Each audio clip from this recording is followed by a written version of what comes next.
How to log in NatWest mortgage account. Hey everybody, welcome back to Official Help Desk. Today's video, I'm going to show you how you can get logged into your NatWest mortgage account. So without any further ado, let us jump right into the process. Head over to any of your web browser from your PC. At the top search bar, type in NatWest mortgage login. As you do so, you will see its official website that says Manage Your Mortgage Online. Click onto it.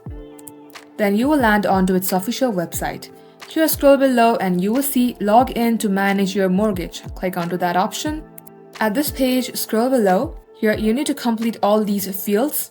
So simply type in your mortgage account number, your date of birth, your surname, and your mortgage property postcode. And once done, you will get logged into your mortgage account.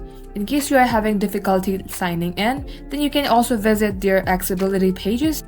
At this page, if you would like to contact them, then click on the ways you can contact us. From here, you can get help that you need. Just like so, this is how you can do it. So that wraps up today's tutorial.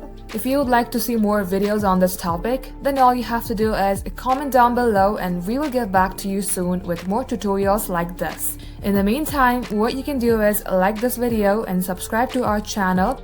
And don't forget to hit the notification bell icon so that you will get a notification whenever we post. Thank you for watching. We will catch you up soon.